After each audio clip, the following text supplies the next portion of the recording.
speak a little bit about when you first got involved, your experience being a woman with a bleeding disorder here in Florida? When I was approximately 11 or 12 years old, the foundation down here, they had a C camp, but there was one line in the application that said that you had to be a boy. So I actually remember calling the phone number on the form and saying, hey, I have a bleeding disorder, but I'm a girl, and I wanted to know if it was still possible for me to come. And I was actually able to go, so that was like the first time that I remember pushing for anything, and then realizing, like, well, maybe this is the way I have to go. Like, otherwise I'm never going to get to go to any of these events. And I still have a bleeding disorder, so I should be able to go. I wanted to meet other women and to be able to tell my story and talk to other people and see what other people were dealing with. The perception was different even from the medical community, where it was only boys who had bleeding disorders. So yeah. I've been able to see that change. By you saying, hey, I want to go to C camp, I have a bleeding disorder, I'm just like these boys, you're helping yourself go to C camp, but you're also just helping women with bleeding disorders, right? Like, sometimes advocating for the self is really advocating for a much larger population than you might realize, because once a voice is heard, that individual is empowered to do more for the community. So it's neat to hear that in your story. Being a woman who's an advocate and an outspoken person, do you find any sort of obstacles or barriers that you think gender kind of plays a role in? The perception of women a lot of the times in these spaces can be sort of overdramatic or hysterical, something along those lines. And sort of having people like you be able to speak out and be able to be a part of these communities in a totally rational, sort of equal player kind of way helps to sort of take that stigma away, I think, from the experience of women living with these illnesses and living with these diseases. So yes, absolutely. And Bobby, in your experience as a woman, how have you found things to be? It's getting better. It's getting better. It's getting better? Raise your hand if you know Bobby, if you knew Bobby before walking in the room today. So that's a decent number of hands for someone who I didn't realize hadn't really been that active until a couple of years ago. Yeah, I started using Instagram probably about 3 years ago. I started using hashtag Hemophilia, and I met 2 other people that way. And then we connected on Facebook. And then it happened that year that NHF was in Orlando, and I didn't know. And I saw one of them had posted a picture at Universal, which I live right across the street from Universal. So I sent them a message saying, like, hey, if you're here, like, let's meet up for dinner. And they're like, well, we're all here for this big conference. Yeah. And they're like, where are you? And I was like, I didn't even know there was a conference. So. Yeah. So Allie, I've been really interested to learn about Lyme disease, and we can certainly relate to a misconception. Just this year, there was an episode of a TV show, Secrets and Lies, which referred to hemophilia as a nasty byproduct of incest. So that was an interesting little battle I have to fight, to go, hey guys, that's not really true, and you just told that to millions of people. So can we unwind? But tell us a little bit about Lyme disease. For about 10 to 20% of people who are infected, and we're dealing with about 300,000 new cases every year, so that's a decent number of people.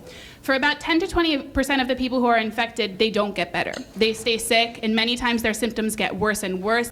And the conception in sort of the mainstream world of this disease is that it is impossible for you to stay sick, that once you've had that 4 weeks of antibiotic treatment, you're cured, no questions asked. And so patients who are diagnosed with this or who are living with this sort of have to navigate this world of saying, most doctors think that I'm sort of psychologically disturbed here. It's funny, I can't help but think, again, speaking about women with bleeding disorders, being told by doctors, well, you're a woman, you can't have hemophilia, especially, right? Like, can't have. And doctors have said this to people.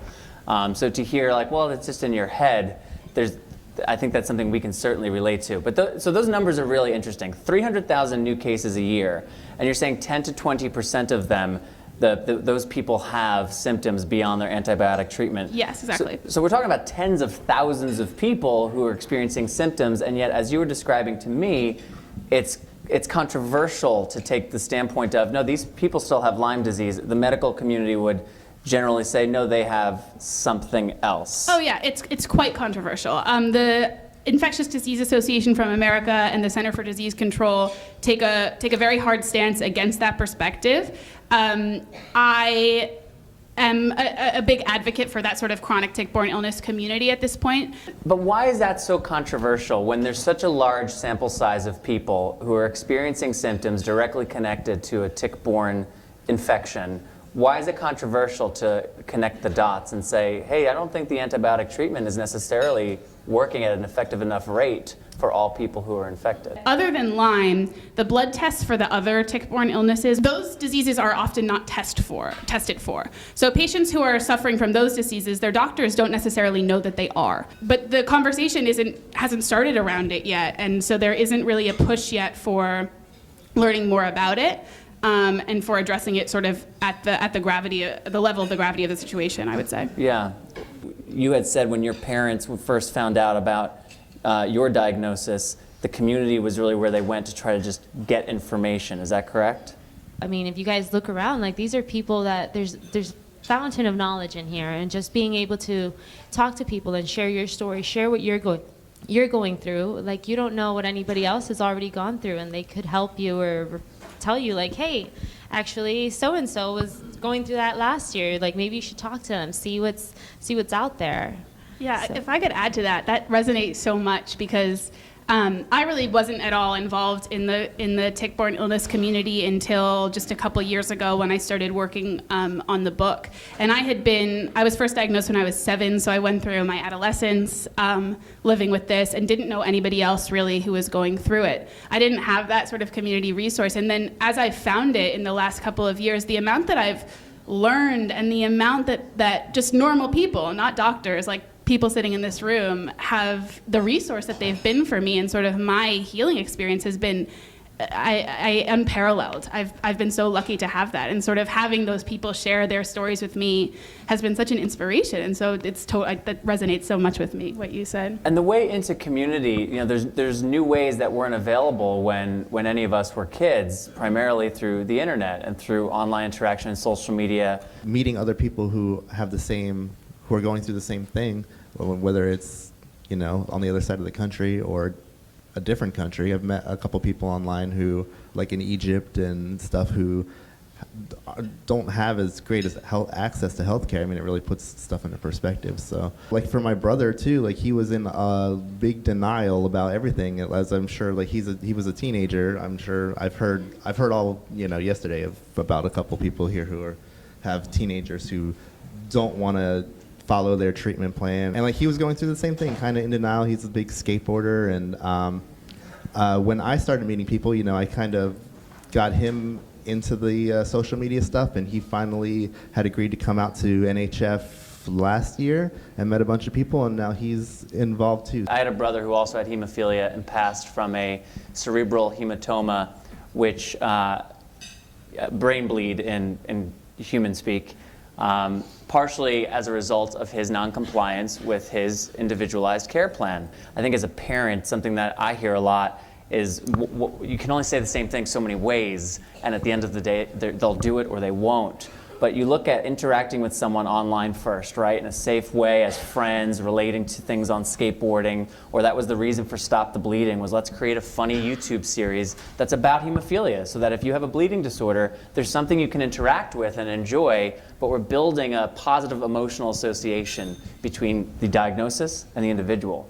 It does help us create a funnel for engagement. And we were talking about this last night or this morning, how there's people who are not physically, they might not be able to leave their home. I mean, I just had a friend he's got a really nasty inhibitor. He was in the hospital for, I think it's going on 2 weeks, and he's posting pictures every day from the hospital, and some of them are a little bit sad, but he just wants to reach out, and he wants us to interact with him and let him know that we see him and we feel his pain. He's got a community behind him so that he's not losing his life in those 2 weeks that he's confined to a hospital bed. Especially for young people, there are things that you want to talk about with your 15-year-old friends that you can't talk about at a support group where there are a bunch of moms there, things like that. If you want to talk about boys or whatever that is, that's not part of the conversation. Do 15-year-old girls talk about boys? 15-year-old girls do talk about boys, they do, yeah. But I think that social media has really provided an outlet for that, and it's a platform. It's a platform for you to speak up and for you to become your own advocate, and it's a space where people will listen and where people will respond. Like, it's not only like you're saying something out to the world and no one hears you and no one cares. People care. Lily, you were a part of NHF's MYLI, the National Youth Leadership Institute. I remember my first trip was to San Diego, was to NHF in San Diego. It was the first time where I was meeting another young woman who had gone through a lot of the same things I had gone through. To the point where we actually dubbed each other our hemo twins. Kind of interesting to hear my story or a really similar story coming out of somebody else. That weekend when we left, it was kind of bittersweet, but we were all like leaving with some kind of a mission. Like you learned something or you took away something that you wanted to share with people.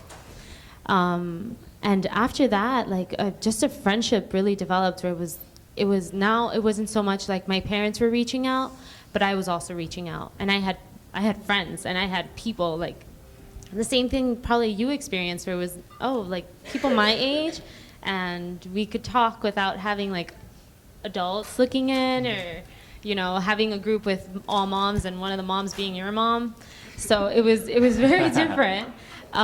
So it was, I came back and, I continued to be involved here, but it was also like, I could call my friend and be like, hey, now I'm doing this. Have you ever experienced this? So it was learning to do that for myself. And then also just having somebody to talk to if need be, and just having those candid talks where, like you said, like it's not something you necessarily want to share with, because our nurses, our doctors are really great.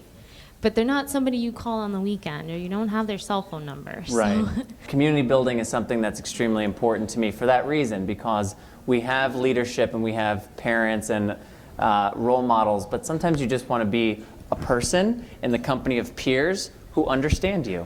And that only happens if you facilitate environments where that can be cultivated, if you have programs that allow for those people to come together and meet their hemo friend. I had always been pretty independent with my bleeding disorder. I learned how to self-infuse at 8 years old. So from that point on, I had been pretty much infusing by myself that entire time, kind of like a latchkey kid, So Yeah. I was always been pretty independent. While I was in school, I didn't have a job or anything, so I was able to get Medicaid. So my medication didn't cost anything to me at that time. So once I graduated and started making money, they took it away. I was kind of just forced into learning a little bit. Nobody had ever kind of said, you're going to have to worry about insurances when you get out here, because I wasn't involved in the community. So at that point, so I had no idea. It was pretty scary because when I moved away, you quickly realize, because I wasn't very compliant. So when I moved away, I realized, I'm all kind of on my own now, and I started doing prophylaxis. So I didn't have very many bleeds at all. And once the factor was gone, I kind of had to ration it out, and I couldn't do as much. And I don't feel like I'm expert on a whole number of things related to bleeding disorders, but I know where the experts are, or I know who I can ask to find one. But when I talk to people in other countries, the UK, Australia, rates of infection are almost as high as they are here, but the support is minimal. I'm hosting a conference in London in October, and I was reaching out to find a doctor to speak, thinking that, of course, that would be easy, right? There are plenty of cases, doctors will speak. There is only one clinic in the entire United Kingdom that is treating Lyme disease, and they're having 7,000, 8,000 new cases a year, and there's only one clinic that's treating it. And think about the number of people then who are going without treatment and who are in that same sort of space. They're just getting sicker and sicker, and the resources aren't there. And so I think when we think about our own situation, we have those moments of such vulnerability and sort of like fear. But in comparison to some other spaces, it makes me feel very lucky to be here and have the resources that we have here. Because of what this community experienced in the 80s and 90s with the blood contamination crisis, there is a strength and there is an advocacy. There's this advocacy and community thing built into us. I think we're a very empowered community, and I think most people would agree with that. For people like Lily, Bobby, and I to get involved in this community, there's a structure to support it, is the long-winded point I'm getting at.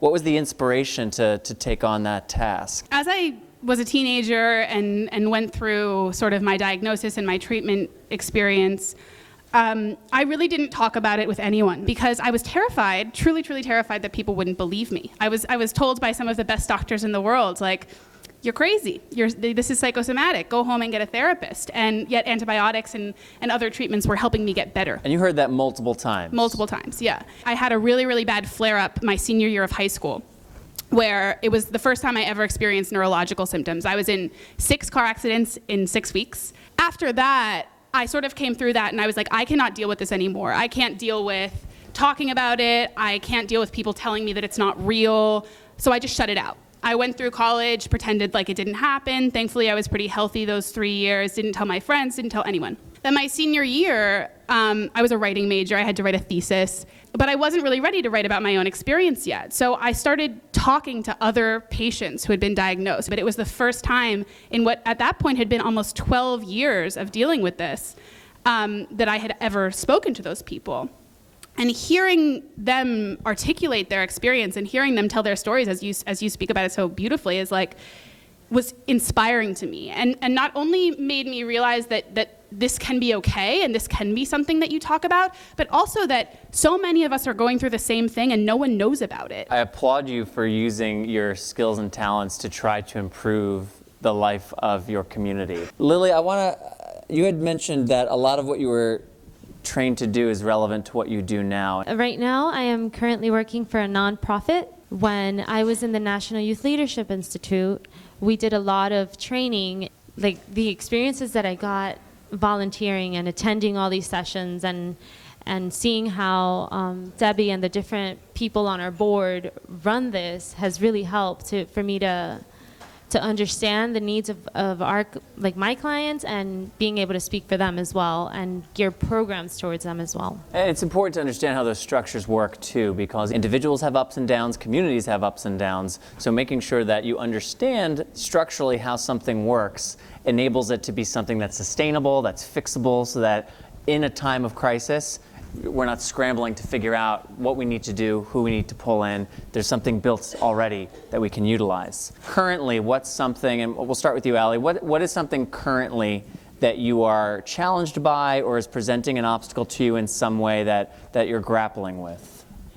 I'm 24 years old and I live in New York City, and so sort of coming to terms with and figuring out how to be the sort of young 24-year-old New York City girl who I want to be, but also maintain health and maintain sort of presence of mind and all the things that I know that I need to do in order to stay healthy. I think my biggest concern is that the joint damage that I've already done and how that's going to affect me in the coming years, because I guess it's not going to get better. Right. I've been trying to work out and get my joints stronger, and hopefully nothing too bad in the future, but I'm sure I'll have to go through something. My biggest challenge now has been once the ACA rolled out, insurance has changed. It's been a bit of a challenge to get the same type of medication and the same type of care. Right now, I think all my meds are back in order, but I do feel like coming up on open enrollment, I do need to start understanding this a bit better and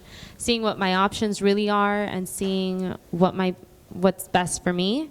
Thanks for having us, and have a phenomenal remainder of your symposium.